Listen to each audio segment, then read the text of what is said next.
Students of marine science, welcome back for lesson 2.3 on plate tectonics. Just keep in mind, as always with our study guide, we're going to focus on the things that are in bold. There might be one or two things that we're going to add in there, and I'll try to walk you through that and make sure you know exactly what you should be writing down. Also keep in mind that I go through this pretty quickly, a little bit quicker than what we do in class, but that's because we have to stop for people to write. That means if you need to stop and write, then you hit pause and finish writing and then hit play. Do whatever you need to do to make it as smooth as possible for you. All right, plate tectonics. First off, the first screen here is just a review from 2.2. Continental drift, which will take us into plate tectonics, was proposed by Alfred Wegener in 1912. He was the first person to suggest that all continents have been joined as a single supercontinent that he had named Pangaea or Pangaea. He promised that he proposed that Pangaea began up to 180 million years ago. His theory, even though he had some evidence to support it, it was not very well accepted at the time, particularly because he could not explain how the plates were moving. There was evidence that they had moved, but he could not explain how that was in any way possible.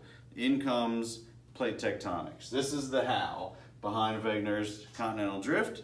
So you're going to be writing the bold here. The main features of plate tectonics are the Earth's surface covered by a series of lithospheric plates, and that the ocean floors are constantly moving. They're spreading in some places and then sinking and being recycled in other places. We'll talk about that more as the lesson goes. And heat from the mantle drives this process. Pause me here if you need to keep writing. This heat is it's from convection currents. So this is going to be number 2 for you. Convection currents, they only happen in fluids, and this is where a heated fluid becomes less dense, and so that less dense hot fluid rises up to the top, and the cooler stuff will replace it and sink down to the bottom, and it creates a sort of circular kind of cycle motion within these fluids, and in particular for our sake within the mantle. What pattern was discovered in volcano activity and earthquake activity? We'll have what we're going to write on the next slide, but this gives you a nice visual here. These are earthquakes, and you can see a very clear pattern. You can see that they occur kind of along lines, and that's our answer. That earthquakes and volcanoes occur along lines or zones around the planet. It's not in bold, but this first bullet point is what you should be writing there. What could cause earthquakes to occur in an orderly pattern? Well, that's going to kind of be explained as we go on, but I do want to mention here the Pacific Ring of Fire is a circle around the Pacific Ocean. This is part of number 3 here still, and this is where the majority of earthquake activity around the world happens. There are plenty of other places, as you can see in our image here, lots of other earthquakes in other places as well, but if you see how deep and dark this line is here around the Pacific Ring of Fire, it is a significant amount of the world's earthquake activity. Another image there, give you an idea of how it looks. So mid-ocean ridges, you're not writing anything on this slide, but the term mid-ocean ridge, it's a chain of submarine, just meaning underwater volcanic mountains. They rise up from the ocean floor, and we're going to talk in a moment about a very important one when we get to number 5. But that's going to help us understand this idea of seafloor spreading. Not writing anything on this one, you will on the next. So huge slabs of oceanic crust they're separating at these mid-ocean ridges. So these giant plates are moving apart from each other at these ridges, which creates a crack in the crust called a rift. And when a rift occurs, it releases some of the pressure from underneath, from the mantle, and the reduced pressure allows this hot mantle, this magma material, to kind of come up through the rift. So when this molten material reaches our surface, it cools and solidifies to form new oceanic crust. It comes up and essentially new seafloor is being created. So this process of new seafloor being created as these plates move apart from each other, this is seafloor spreading. And make sure that you get the part in bold there. So this explains the breakup of Pangaea. These plates were moving apart from each other. The supercontinent got broken up into many pieces. Give you an image here, just a little bit of how it works. Here, this section of seafloor is the new seafloor, this dark blue. It's new, and you see over time, this light blue is the new part, and this, what used to be new, is now being pushed away. And we see this process repeating of new part coming up, and what had been new now becoming the old as it ages and gets pushed away from that point of origin where new seafloor is coming up. All right, what is the Mid-Atlantic Ridge? We're on number 5 now, and you see the bold there. It's an underwater mountain range that's formed by plate tectonics. So this uplifting of the ocean floor occurs when those convection currents, so we talked about in liquid, when they rise in the mantle beneath, creates two tectonic plates. They diverge from each other. We're going to talk about those divergent boundaries in just a moment. You can kind of, if you can see, I don't know if you can tell in the video or not, but the image here, it kind of gives that impression of movement, of it moving away from that point of origin. So one of the questions that comes up sometime with this topic is, if the seafloor is spreading, is the Earth getting bigger? And the question is no, because it's only spreading in some places. In other places, it is being recycled. At the other end of those tectonic plates, seafloor is being taken back down into the mantle. So it's coming up in some places and going down in others at approximately the same rate. So the planet itself does not get any bigger.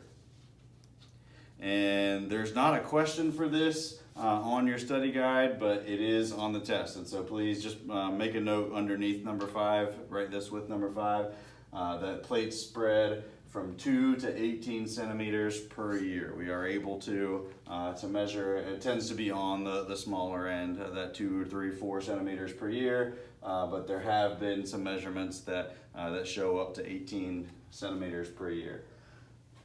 So as new lithosphere is created, that old lithosphere is being taken back in. It's destroyed at trenches where two plates collide and one kind of dips down below the other. And I'll explain that a little bit more in just a second when we get to that type of plate boundary. We've got 3 types of plate boundaries. So our next 3 questions are all dedicated to those 3 boundaries: divergent, convergent, and transform. So for number 6, a divergent boundary is where plates pull apart. They diverge from each other. Literally, that's what the word means, to come apart from each other. So plates pull apart. Usually this takes place underwater, and it tends to form underwater mountain ranges where the magma is coming up from underneath and kind of pushing those plates away. The Mid-Atlantic Ridge is the most prominent example. There are other ridges as well, but it is the largest mountain range in the world. It happens to be an underwater mountain range. Then we have our convergent boundaries. This is where 2 or more plates are moving towards each other and they collide. And when they collide, it creates a subduction zone. So the 2 hit each other, one goes up and the other goes underneath it, and where that happens, it creates a trench. There can be volcanic activity there. There can be mountains as they hit each other. Sometimes they'll push up a little bit first before one will go under the other. The Himalayan mountains are a result of this, and the Mariana Trench, one of the more well-known, more famous trenches for just how amazingly deep it is. and the fact that we have done a little bit of exploration there.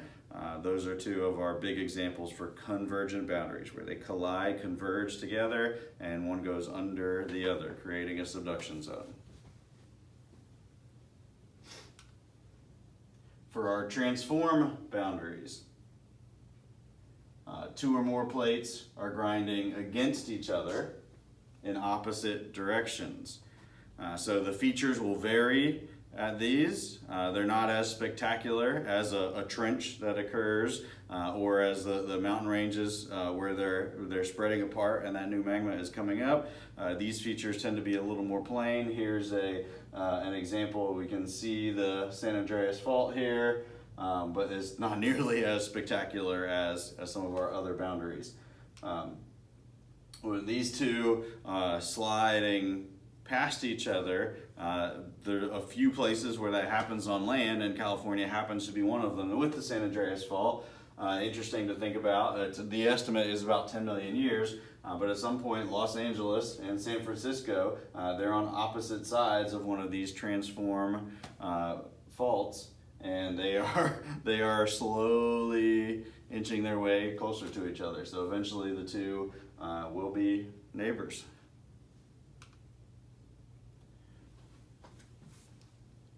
All right, let me double check the study guide here and see where we're at. All right, so we'll just mention this here. With earthquakes, friction prevents the plates from sliding smoothly, so the plates kind of get locked together and the stress builds up enough to cause a slip, and these slip. So the plates are trying to move, but they're stuck, and then it slips, and that creates an earthquake.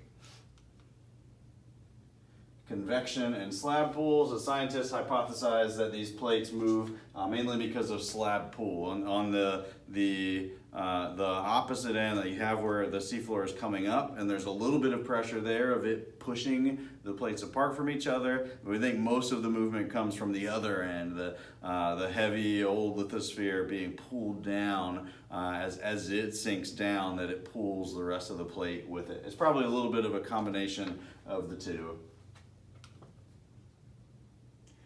The image there of how the convection works. This is where the ridge is, and the pressure is coming up and pushing it out and creating new seafloor. And then this is where it's sinking in. There's a trench here if we're on the ocean floor.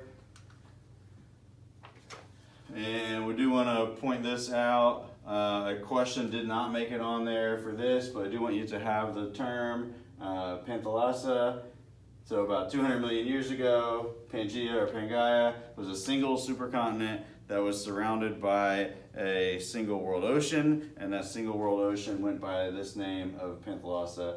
One more thing that I do want to point out, somehow it didn't make it in the slides, I thought it was in there. Number 9 says, what are hotspots and what geological features form near them? Hotspots are a place in the mantle that are particularly hot, and it builds up quite a bit of pressure, and these tend to be where our volcanic activity is, because this is where the pressure is the highest. But if the hot spot is in the mantle, but the crust is moving, what ultimately ends up happening as the crust moves over top of it, the hot spot is slowly over millions of years shooting magma up, and it tends to create volcanic island chains, such as Hawaii, probably one of the better examples, a number of other examples as well. But it's going to create a volcanic island chain as the hot spot is shooting up magma over millions of years, but the plate is moving. So make sure that you have that down as well for number 9. That